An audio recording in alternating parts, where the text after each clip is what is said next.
Ayo macul sampai tetanggamu curiga kamu ternak tuyul.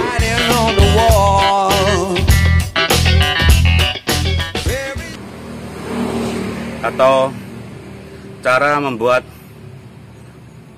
media tanam yang sehat, yang bebas dari penyakit.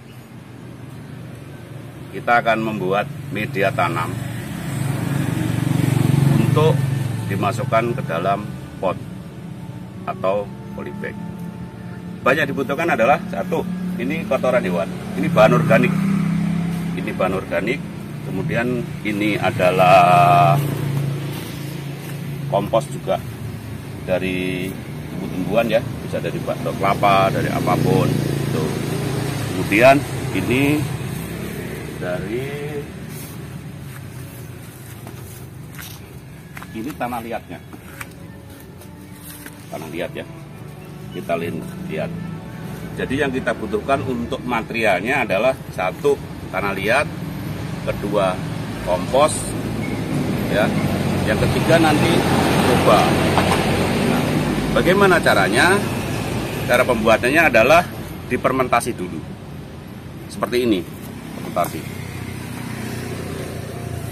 Ini kita kasih apa? Pertama tanah liat, kemudian kita kasih komposnya, kita ke tanah liat lagi, kita fermentasi. Nah, kalau perlu kita kasih apa? Dolomit ya, dolomit. Setelah itu kita semprot pakai mikroba. Tuh caranya. Oke, kita setelah difermentasi, kita akan proses untuk memasukkan media ke dalam polybag.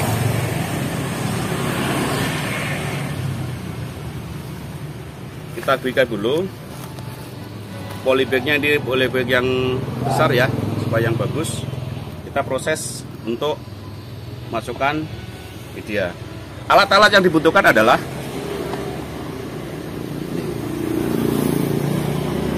supaya nggak terlalu berat.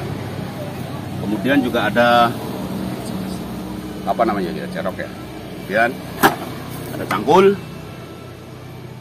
Ada kalau sambil duduk-duduk, nah, seperti ini. Nah, sekarang kita proses memasukkannya.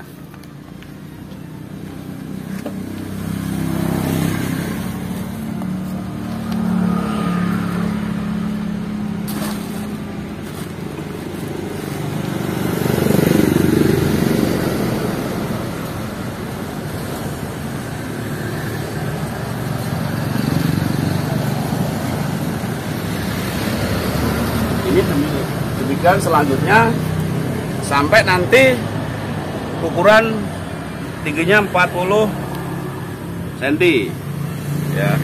Nih, jangan lupa nanti bahan-bahan yang dibutuhkan adalah ada tanah liat, ada kotoran hewan, ada kompos, ada dolomit, ada mikroba. Setelah ini kita tunggu kira-kira minimal satu minggu atau 2 minggu untuk proses fermentasi, baru dilanjutkan ke menanam. Apapun yang tanam, mau cabai, mau jahe, mau kencur, silahkan. Kebetulan kami mau menanam jahe.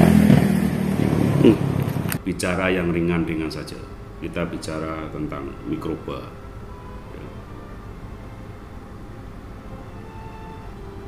Apa fungsi manfaat mikroba, mikroorganisme di dalam dunia pertanian?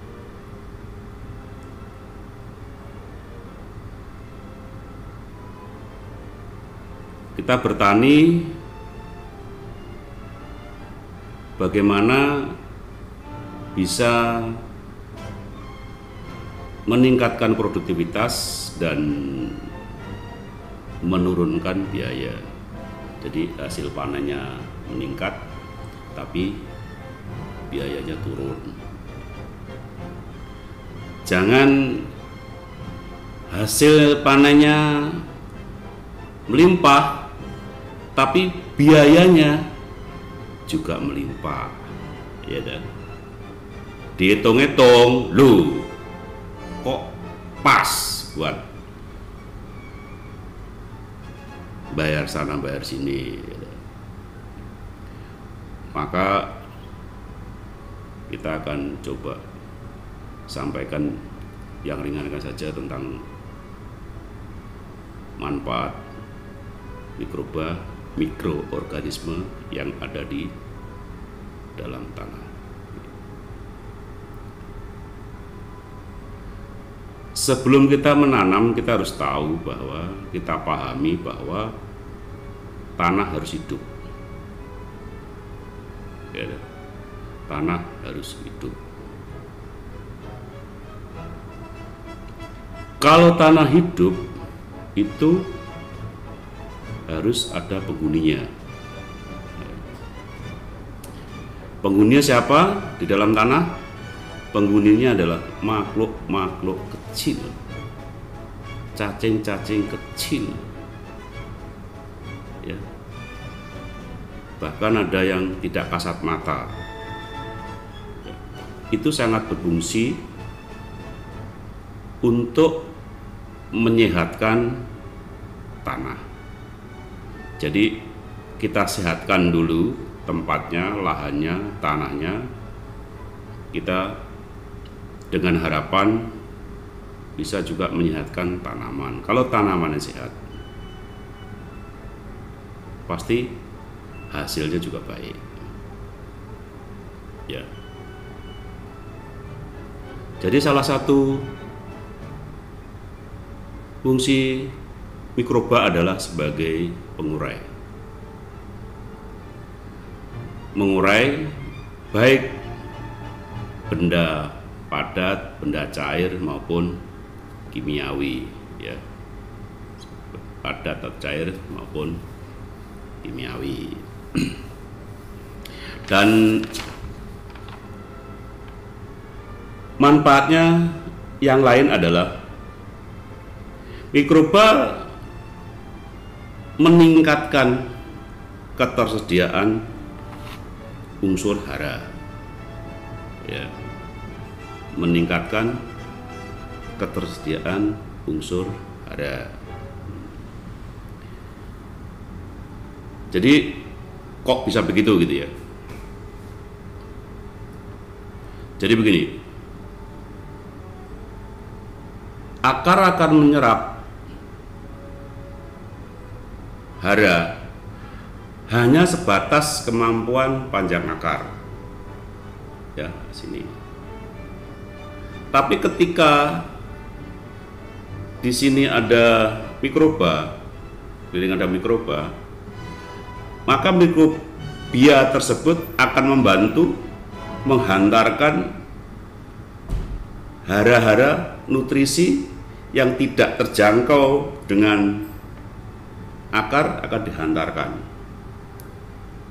ya, akan dihantarkan, sehingga membantu penyerapan, mengoptimalkan penyerapan hara, ya, itu. Kemudian juga berfungsi sebagai perombak, decomposer, ya, merombak, menguraikan makhluk hidup yang sudah mati menjadi organik. Dari organik ini akan diubah sedemikian hingga menjadi mineral, ya.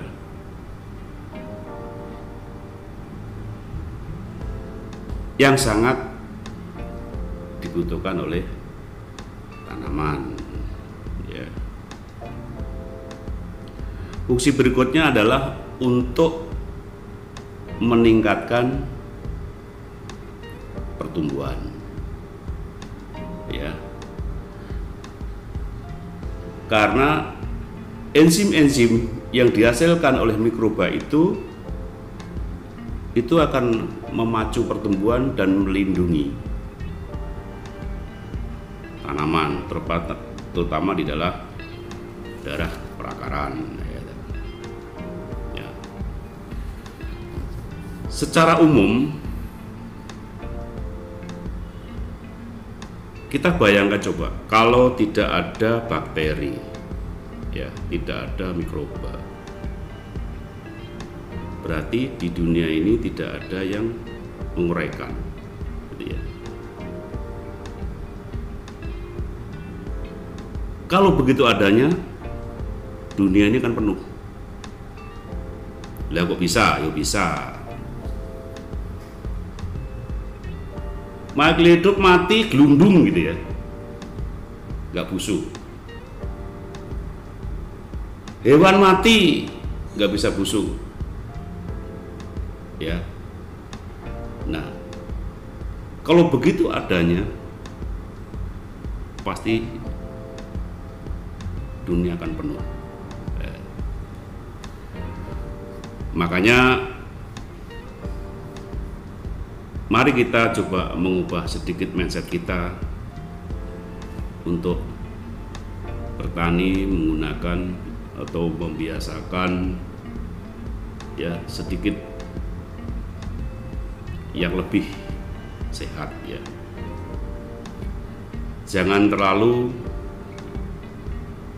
kimiawi ya, jangan terlalu kimiawi ya. Dan kami sarankan adalah kalau penggunaan mikroba itu juga harus diketahui benih mikrobanya itu, isolatnya itu berasal dari mana ya. Saran saya harus dari lembaga-lembaga yang teruji ya, itu mikrobanya. Yang kedua, sebelum pemakaian juga harus diketahui kerapatan mikrobanya itu. Misalnya ada bukti uji mutunya harus 10 pakat sekian, 10 pakat sesuai dengan regulasi pemerintah. Nah, kenapa begitu? Karena kalau tidak sesuai ya dengan kerapatan itu juga akan mengurangi efektivitas. Ya. Maka dari itu kita coba mulai menggunakan mikroba untuk menyehatkan lahan, untuk melindungi tanaman, untuk menyehatkan tanaman juga, supaya produktivitas kita meningkat dan menurunkan biaya. Demikian. Salam Pacul. Ayo Macul, sampai tetanggamu curiga kamu ternak tuyul.